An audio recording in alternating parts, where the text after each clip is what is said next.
the BirdGuides Podcast.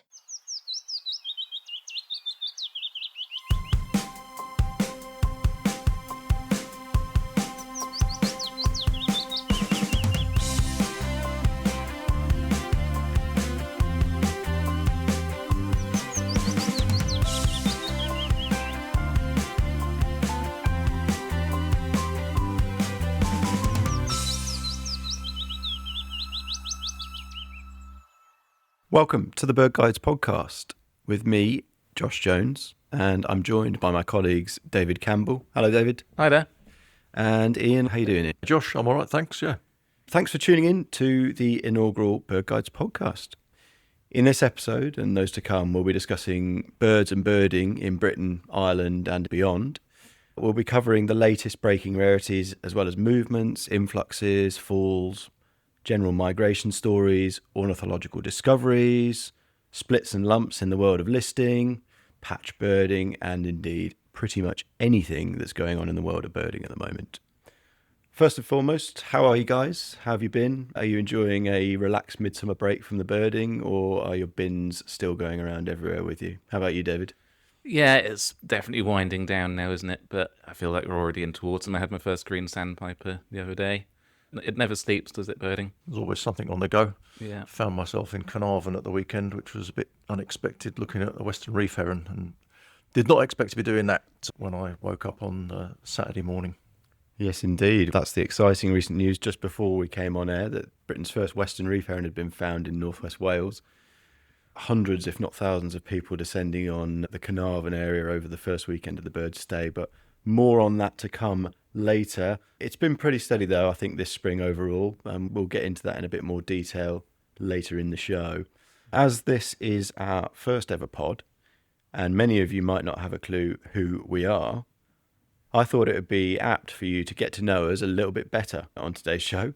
So for the first part of today's pod, we're going to be doing a deep dive into each of our birding origins and history and a bit more background.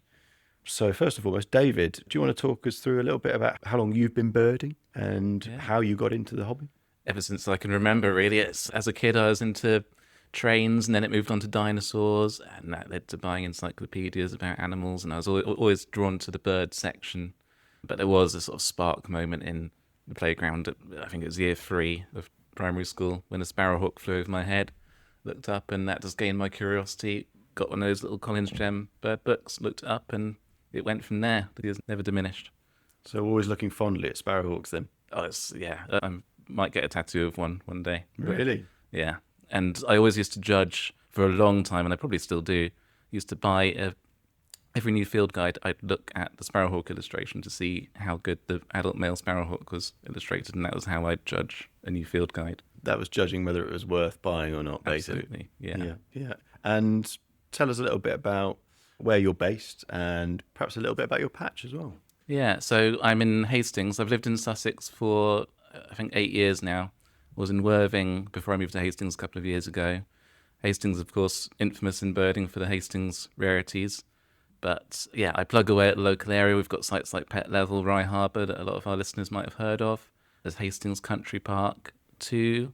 And yeah, I've got a place just around the corner for me that I go before work in the mornings called West Hill, where you've got a lovely view of the sea, a gully that attracts migrants. You've got Vismig going on overhead, visible migration. And that's my day to day.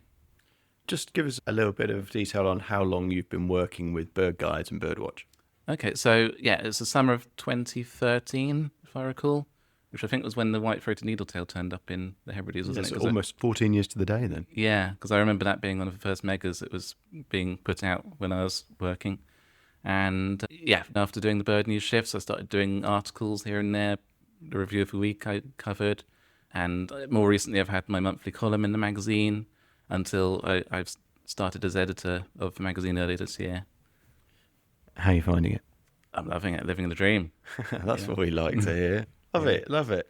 And Ian, what about yourself, the elder statesman of birdwatching and bird guides? My maternal grandmother, Granny Betty, a legend, she nurtured early interest in birds and wildlife when I was living up in Liverpool. And yeah, moved down to London in 1978. and there was a local event on where you could go and meet Bill Oddie, who obviously I knew from the goodies. It turned out to be a ruse to get people to join up to coach trips on the local Epping Forest RSPB group. So before I knew what had happened, I was on a coach trip to Pagham, which was epic. And then I made some new friends that, and before I knew what was happening, I was off twitching. I've been birding since 1982, which is an awfully long time. It is a long time. I have to say it's several years before I was born. I was seeing rarities before you even existed, which is, really quite scary. And how long have you been at Birdwatch? You started in Birdwatch how long ago? I started at Birdwatch in something like November 97, I think. So I'm coming up to 29 years, which is, Crikey. again, an awfully long time. But publishing, the world of birdwatchers changed massively over those years. I think we used to produce the magazine. I used to go to the printers on a 4-sheet film pre-internet. So yeah, it's just changed beyond all recognition. And tell us a bit about your patch. You're obviously based in North London. Based bottom end of Epping Forest. So I'm within about a mile of the King George V Reservoir, which is one of the big reservoirs that stretches up the Lee Valley goes through Walthamstow right up through to Rye, and the George you can access with a permit from Thames Water and plod around that. And I like to work that. I really work it very hard in the spring when the turn passage and little gulls and the occasional rarity drops in. It's quite exciting when the weather's good. And then in the autumn, of course, you get the waders coming back and the occasional tern drops in, but midsummer's a bit quieter.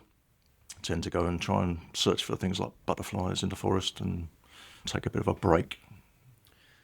And of course, being patch birders are always on the lookout for the odd rarity or two. You briefly touched on it there, Ian, but I'm just going to cut back to David. David, what would you say is your number one patch find or patch memory? Maybe it's not a find, maybe it's just a memory that sticks out for you. Yeah, the number one has got to be back in South London, which is where I grew up. My main local patch for about 5 years. I was going there obsessively. I went there any opportunity I had, and I took my dad's car down to the farm when I was meant to be having the free period at college to revise. And middle of the day, early May, this flock of waders starts circling around the fields, and another bird had picked them up and was saying, "Are they snipe? Are they golden plover?" And I was just papping them with the camera. But when I switched to my binoculars, I realised, oh my goodness, they're dotterel. 15 dotterel in spring in Surrey. And they actually pitched down in the field behind the hedgerow, went over, and they were just feeding there all day. Wow. First in Surrey for 128 years. Blimey. One of those patch moments where you're just pinching yourself thinking, really, is this actually happening to me? Yeah, and I still probably think about it every week or two. I just start daydreaming about that day and how good that was. It was really extraordinary. It's those sort of moments that will live with you forever, for sure. What about yourself, Ian? What would you say? You've actually had a pretty good spring, haven't you? This spring, yeah, very good. Found a red-rumped swallow in April, which I've been looking for over the George for the last on and off for about 40 years. So finally found one. Yeah, that was really quite exciting. But I think the best thing I've found over there is short-toed lark a couple of years ago. That was really unexpected. You get a vibe that at some point red-rumped swallow is going to go through the Lee Valley, and indeed have done in the past. So you've got a good chance of finding one. But the odds on finding something like a short-toed lark on the bank of the King George V Reservoir in May is, that would be about the highlight, I would think. Yeah, it's always those moments. Again, like David's moment with the dotterel, a short-toed lark on an inland reservoir is just not what you're ever expecting to see. And it's just those moments, those initial moments where you're taking a bit of time to kind of let it all sink in and your brain's searching for what seem like more sensible options. Surely this isn't actually happening. And oh, yes, it is. And then it's that moment of realisation when it sinks in, and then the exaltation that follows is just the best. Yeah, it was so left field. More if you find something over your local patch. 100%. Yeah, I'll totally go along with that. Yeah. And in terms of twitch, you said you twitch a bit. Obviously, the Western Reef Heron recently, but have there been any other standout ticks this year? No, that's the only tick I've had this year. I haven't seen Steineger's scoter, and there was one of those up in the sort of Scottish zone, but these days I'm a little more reticent to turn the ignition in the car and drive hours just for what effectively looks like a burst tyre. That one stayed unwatched. I think we're all probably in a similar boat, to be honest, in terms of our twitching careers, aren't we? David, you'd probably say something similar. Yeah, I think I've dropped the ball since COVID. I've done the odd twitch since then. Like I went for the magnolia warbler in Wales, and amazingly a candle warbler turned up around the corner when I was there. I've occasionally done something in the last few years, but I like Ian, getting in a car and driving for hours for a bird that somebody else has found hasn't been something I've been able to pluck up the gusto to do so much, although I still very much like the idea of it, and I am toying with the idea of going for the Western Reef Heron if I can in the next few days. Yeah, it's a smart bird. Yeah, let's get up there. Indeed, yeah, I'm much the same really. I probably would be best described as what is termed a failed twitcher, I think. Me too. And I used to absolutely love it. It meant so much to me for many years. And increasingly through my 20s, I just found that it was getting too much because most of the birds that turned up, I needed to go a long way for, whether it was the highlands, the islands, whatever it was. There was always some logistical challenge involved. And yeah, I think increasingly I just found myself, especially when I moved out of London back to Lincolnshire in 2020 and realised what a good local area I had round here, I parked the twitching there. And very occasionally we'll still go for birds that kind of float my boat and inspire me. But yeah, they're few and far between, I think, now, to be honest. It's that long distance drive for a bird that someone else has found and has already been photographed to death, and you've already almost seen it better on the screen than you actually do in the field. That's certainly something that always sticks out with me, I think. Definitely. I feel like I still will travel and go a long way out of my way for a good birding experience, but not necessarily so much these days just for one particular bird. And what would you say is your top birding experience? Have you been anywhere nice? Oh, fresh in the memory, trip to Western Sahara with my friend and colleague Ed earlier in the year. That was an amazing trip. Lots of desert species I'd never seen before. Number one bird? Oh, number one bird is a fairly common one out there, but hoopoo lark doing the display flight. Oh, yeah, that's pretty epic. That was amazing, like a paper plane, up and coming down. That was the real highlight. And the year before that, I went on flock to Marion again. Apart from having seen the black-browed albatross up in Yorkshire, they were my first albatrosses, certainly my first snowy or wandering albatrosses and penguins, and that was a top trip too. Sounds amazing. I wish I'd gone. Ian, what about you? Have you been on any good trips so far this year? Sri Lanka in January was pretty epic. I went with my good lady wife, so it was not termed as an entirely birding trip, although we did somehow manage to see all the endemics. So it's often the way, isn't it? Funny enough. Yeah, I've been on a few of those. And we saw some fantastic mammals. Sri Lanka's just wonderful. People are very friendly. The food's fantastic. Scenery's brilliant, and the birding, it's got loads of endemics. It's just great. Loved it. Really showy birds as well. That's what I always find about going to the Indian subcontinent is the fact that most of the birds are just very showy compared to back home. Yeah.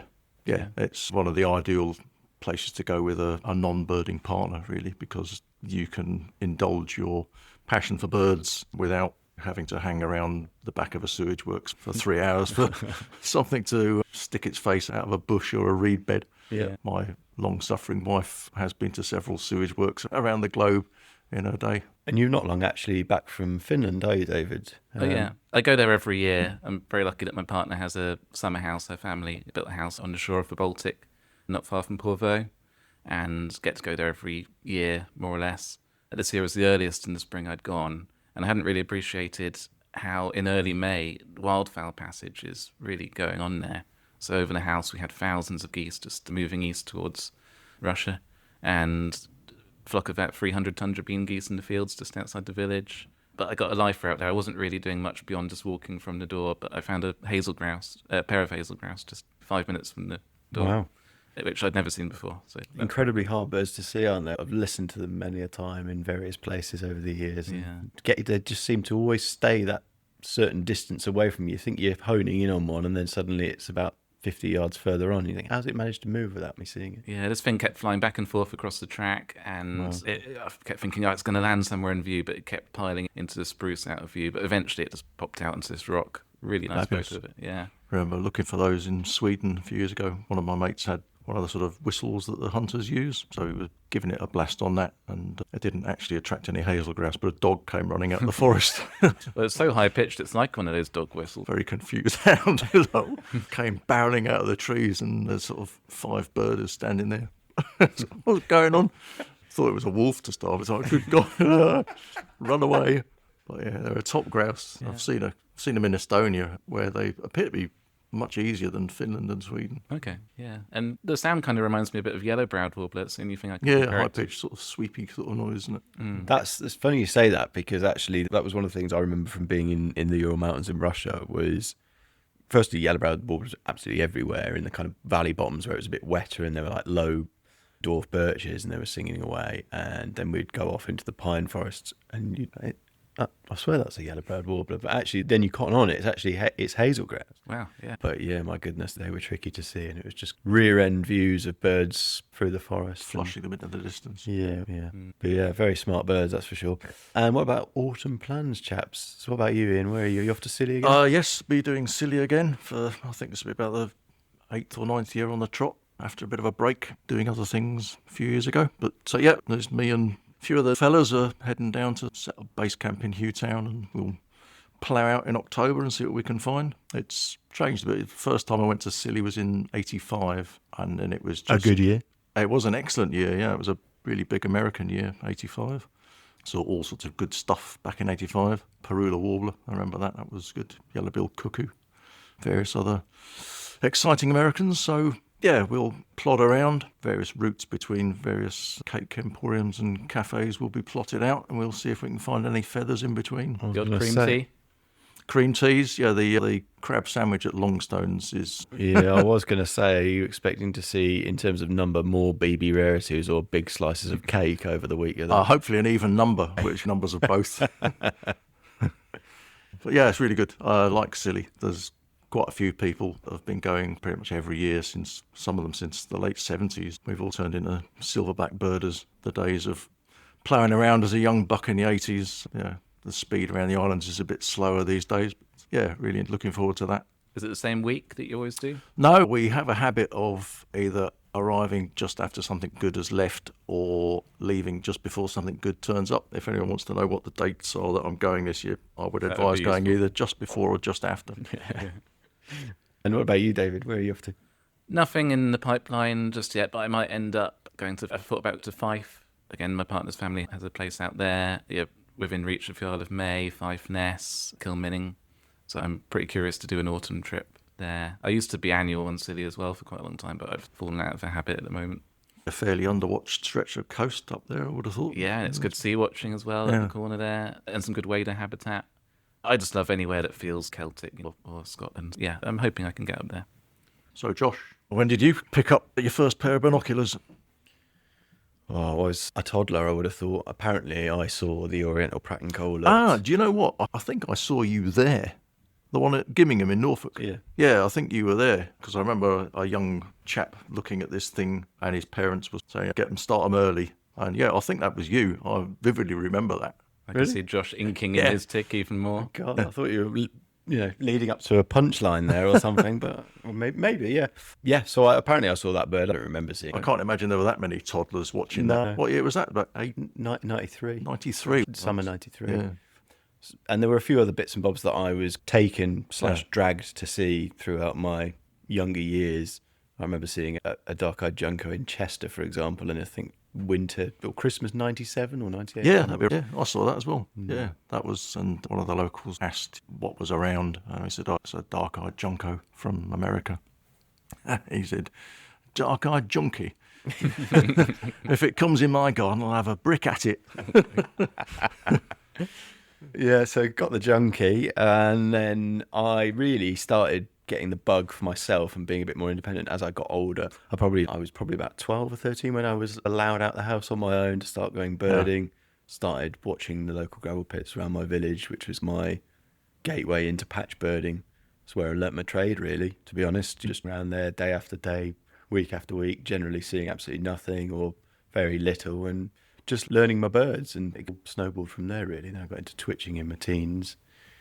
And that was a sort of 10, 15 year period. How did you connect with the wider birding community as it was? Back in those days, there was a local Peterborough Bird Club, which had a good, pretty vibrant scene back then. And there were a lot of keen birders who took me under their wing. And there was in the day of Yahoo groups. Remember those? Yahoo groups? So there was a Peter birder one, and it was like, you logged on your dial-up not Wi-Fi, dial-up connection. I would be waiting in anticipation of these emails to come through. It'd take knows how long for these emails to come through, and eventually there it would be, I don't know, a green sandpiper had been seen at Eton or something like that, and oh wow. So it was just very humble beginnings, really. But there was a really good local scene. They were good to me and really nurtured me, and I've just got obsessed as I went through my early teens. Yeah, same for me, and presumably Similar vibe and course for you as well, David. Yeah. But what were some of your early twitches, Josh? What was like the first one that you actually chose to go to? Yeah, so the first ones that I chose, when I say chose to go to, it was forced my parents into driving me to go and see. Oh, so it flipped, yeah. Yeah, so my dad lost interest in the keen. He was a twitcher through the 90s, but as he was losing his interest and his passion for travelling distances to see birds was waning, mine was on the up. So first twitches really were 2003 probably. I remember going to, probably the first big twitch I went to was the blacklark on Anglesey. Oh, yeah. We were talking about that earlier. Yeah, so first week of June 2003. I think I saw it on its second to last day. It was a glorious day up at South Stack. Sun was out. You know, all the flowers on the heath up there, just in full throttle. And yeah, the bird was just shuffling around in the heather, looking absolutely stunning. The size of a small dog. Yeah, exactly. It was. Yeah, it was pretty scary looking. And then I wandered to the cliff top and looked out to sea and ticked Manx shearwater. So yeah, but those are the days, weren't they? Those are the days, those early twitches, because you caught the bug and you wanted to see as much as possible. You'd go for these megas, and then there would be these moments where you'd have something daft. For example, I saw White's thrush at the Easington White's thrush. I saw that October 2004, I think it was. 10th of October 2004, if my memory is correct. And then about a week later, I ticked ringouzel. So it's just things like that. So yeah, that was my first big twitch, the blacklark. And then after that, it all followed quite quickly. And I went to Norfolk to see a lesser grey shrike, and there was a Sabine's gull at Lowestoft at that point. No, you might have seen that, Ian. No, maybe not. But Yeah, I think I did. yeah, very showy bird, just in the middle of summer along the seafront.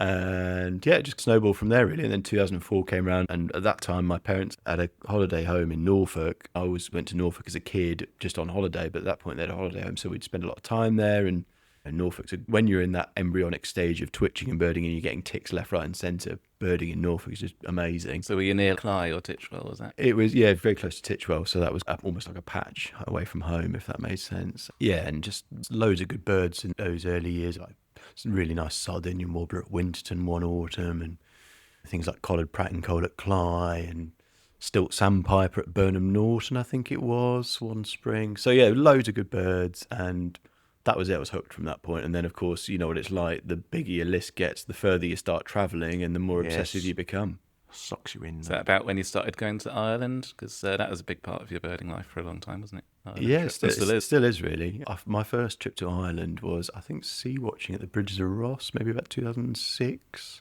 something like that. Actually, Canada warbler as well in 2006. I went to twitch that with Kit Day. That was a bird at the time. You couldn't be missing that, and it was just too much. That luminous yellow bird flicking around in these lovely sort of decaying sycamore leaves, just looking at like the absolute picture of autumn birding. And that's what it's all about. Absolutely. So couldn't miss out on that. So I went for that. Obviously I'd done Bridges a couple of years, and then just didn't look back from there. Started doing winter trips and getting really obsessive with gulls about that point, of course, which has also been a really big thing. You know you're in trouble when you become obsessed with gulls. I know, but they are a constant source of fascination. But sadly, we don't have a tip locally anymore. So Yeah, when did you lose that? started 2024. So yeah, That's quite a late one, really. Yeah, it was one of the last really. But Peterborough birding is not the same without the gulls, unfortunately. Still very good. It's just that real big element of winter birding has completely disappeared now. But so really got into twitching in the sort of mid 2000s. I'd say it was when I really got big on it, and for the next 10 years or so, just wherever I could, tried not to miss anything. So yeah, I was tearing around the country like a lunatic for several years. And did you make it to 500 in that period? You must have done. Yeah, this is one of these contentious subjects, isn't it? It's one of these things where you get British listers who keep British lists, and then British listers who keep British and Irish lists. So because I always went to Ireland, and a lot of people at that time were keeping British and Irish lists, that's what I always stuck to. And I've seen well in excess of 500. I say well in excess, probably about 510, something like that, in Britain and Ireland, but it's probably not quite 500 just for Britain, to be honest. And now that my twitching career is more or less completely died a death, it's probably going to take me a while to get there. Yeah, I've been very slowly limping towards 500 as well. I'm in the 470s, and getting a tick every year or two, it's going to take a while. Oh, I'm going to have to make sure I keep ahead of you then, aren't I? Yeah. I think you're pretty safe for now. We're going to take a short break right now, but we'll be back very shortly with the second part of today's pod. Welcome back to the BirdGuides Podcast. And in the second part of today's show, we're going to review spring 2026 and look back at some of the highs and lows from across the country from a local and a national perspective. So, David, what were your thoughts on spring 2026 overall? It felt like it started well for me locally, but nationally it was quite a slow start, it felt like. But yeah, it followed my typical pattern where in the early days of spring, I was going out a lot and getting some good little local finds, like just black-throated diver here, mealy redpoll there, that kind of thing. And then when you got into the meatier part of spring, common migrants became quite hard to find for me, and I didn't really have any particular standout species, really, to be honest, for the rest of spring. As rewarding as it was going out, keeping tabs on the local breeding waders and so on. But yeah, nationally, we've certainly seen the megas more recently, haven't we, for the reef heron and the trumpeter finch in Ireland. So it felt like it's taken a while to get to that meaty end. I think from my perspective, I would say spring 2026 was, and it's one of those funny things really, because so often I hear the term, well, it's been a bit of an odd spring, but actually, is there ever such thing as a normal spring? Every spring is different. One year, one species is very obvious and numerous, and then in the next it can be pretty much completely absent. And when you extrapolate that over tens of species, migratory and summer visitors, it's every year is different, isn't it? But that said, I would say that it felt like a pretty unexceptional spring, really. In late April, there were a couple of days where there was some really lovely high pressure, and there was an amazing passage of black terns through the Midlands and the north of England. Some really good counts, probably some of the best counts for years. I think there was 40 odd at Abberton Reservoir, I seem to recall. Right, Yeah. That aside, I'd say probably the standout species of the spring, Wood Sandpiper. Yeah, there was a big fall of those, wasn't there, over a few days. Yeah, it was almost a few weeks, I think, Yeah. really. I had about 30, I think it was. I totaled up on my eBird checklists. I think I had something like 30 or 32 Wood Sandpipers during the spring, from that mid-April to early May period when they're moving through. And normally in my local area, I might see a handful at the most. Ian, what were your thoughts? Like you, I thought it was a fairly bog standard kind of spring until this reef heron turned up. Hadn't really been a huge mega to set the season alight. Locally, we had, as you alluded to, a good number of black terns this year, but we had no little gulls at all in the valley, which is unprecedented, really. It's usually from mid-April through to mid-May, usually almost guaranteed that there'll be some little gull passage. I've seen flocks of up to 50 on the George on occasion. Tern passage, Arctic terns through the Lee Valley was very limited this year. And I know it's weather dependent, but yeah, we just didn't get any numbers this year. A few waders, but I was going to say, how did you do for things like bar-tailed godwit and wimbrel? we had a few wimbrel, not as good as previous springs, but yeah, I think a couple of barwits went through. But yeah, I think the weather was against inland passage for some of the spring with settled conditions and nice, lovely weather for barbecues and beer gardens, but not necessarily great for masses of terns and waders ploughing through inland reservoirs. Yeah, doesn't always go hand in hand. No, nationally, I think, as you say, there hasn't been anything really stand out. There's a bit of a late sort of push of things like big eaters floating around in here, there and everywhere. But yeah, there's nothing that you'd really point to and go, oh yeah, 2026 was a classic spring. So it's certainly not in the early part of the spring, but it's interesting you talk about the bee-eaters, because we had that British record flock, didn't we, in Yorkshire, and then seemingly moved to Suffolk of, I think, possibly up to 26 birds. And they came in during that really hot weather in that the sort of penultimate week of May. And that was also quite a significant time for quail, because we started noticing a lot of quail starting to pop up there. During that hot weather, clearly it encouraged quite a few to come further north. And actually, that's probably, with Wood Sandpiper, that's probably the species you'd say is the standout bird of the spring. And yeah, you see the numbers. I think we reported a record number in May on BirdGuides, even more than in 2011, which was the last big year. And seemingly that's continuing into June, despite the rather cool and blustery weather. There seem to be more birds arriving. Birds have been seen flying in off the sea at Dungeness, for example. And yeah, it just looks like it's going to be a quail year, which is always very nice, because you know what it's like in the midsummer weeks. It can be very quiet for birding. So how many have you had? Have you had a few quail? Yes, we have now. It took a while. We didn't get one during May, but in the second week of June, things have started to pick up, and all of a sudden they just started appearing. And it almost felt like wherever you tried, you'd start hearing them. We were actually very lucky the other day. Stopped speculatively with my colleague Ed at Thilby Fen, which is a site very close to the Bird Guides office in Bourne. It had been a very windy day, but we noticed that the wind had dropped, so I took a left turn down onto the fen, just on the off chance, really. We got out my car and literally within seconds could hear a quail singing. Oh, brilliant. And yeah, we gave it about an hour or so and eventually established that there were two birds. That was established by the fact that one was still singing in the barley field to our left, and then as we were standing there, another one flew from behind us, right past us, zooming across the path, and just went directly towards where the other bird had been singing and dropped in. Probably fancied a bit of a fight. Yeah. And then later that evening, they were coming closer and closer to this ride, and we just thought we'd wait it out and stayed very still, and eventually had amazing views of one just coming out onto this ride before sneaking back into the crop again. And yeah, it was just a reminder, really, because you don't see quail much or hear them really that much, but what beautiful birds. Yeah. I imagine seeing one coming in off the sea at Dungeness would give you a double take. What on earth is this coming towards us? Yeah. Blimey, it's a quail. Yeah, I know. The thing is, that was what surprised us, really, because we were both looking at, what is this? Is it a corn bunting? Is it a skylark? Oh, no. And then you realise it's like a streaky bullet with these bizarre paddle wings just whirring next to it. Amazing little things, really smart birds, and yeah, it's certainly looking like it's going to be a very good summer for them. So maybe you guys will be in the money with quail. I'll have to go out and check some of the local fields. There's not that much arable farmland in my local area. That's one habitat I'm lacking on. But out towards Scotney Pits, that's probably the place to check. Do you get them up on the downs? I suppose you get a few of them. Yeah, but I'm not so close to the downs. I was close to the downs in Worthing, but it's a good hour's drive to get there from where I am. Yeah. Just changing the subject slightly, going back to the kind of national picture, Irish birders have had a pretty good bird recently with that trumpeter finch on Salties. Yeah, on the first Salty for Islands. Ireland.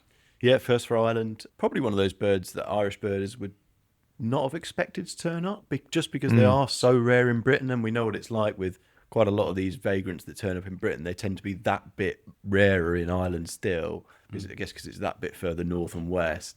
And yeah, I think is it a good 15 years since the last British trumpeter finch? So I think it probably came like a bolt from the blue, really, there. Yeah, and of course our very own Sam Viles went over for it. He did. Yeah, Sam went over, one of a few British twitchers to go over, I think. And yeah, bird's actually been hanging around. I think it's been there about 2 weeks now, hasn't it? Yeah, it looked like it had gone on a couple of occasions where there were a day or two without any sightings, weren't there? And then it popped back up. Yeah, indeed. Which I'm sure they're not complaining about. And talking about bolts from the blue, a bolt from the navy blue in northwest Wales this weekend, just gone with the Western Reef Heron. Who saw that one coming?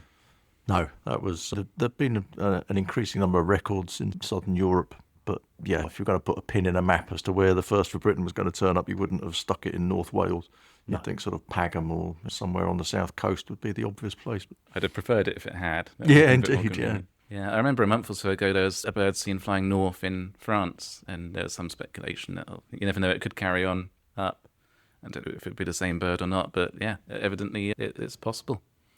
Yeah, I think it's one of those birds that ultimately would have turned up one day, but if I'm hand on heart, would I have expected Western Reef Heron before pygmy cormorant? Probably not. I think considering how many pygmy cormorants have been on the near continent, a couple of 100 kilometres from Britain in recent years, that felt like it was going to happen first, but no. Yeah, that can't be far off.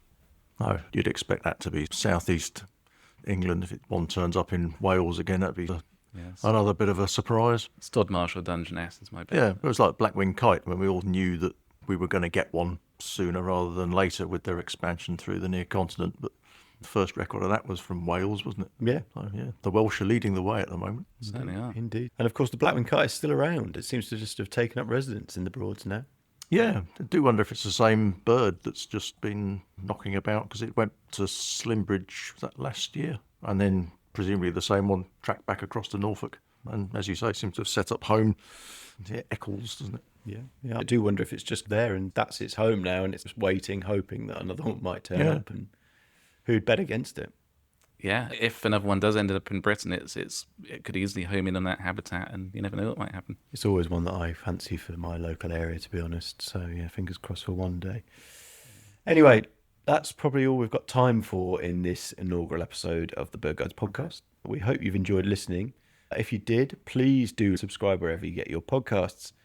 You can keep up with all the latest birding news, views and sightings at birdguides.com, or you can follow us on social media, Instagram, Facebook, X, Blue Sky and likely other places too. We'll be back very soon, but until then, thanks very much for listening. For the latest and best birding content, visit birdguides.com.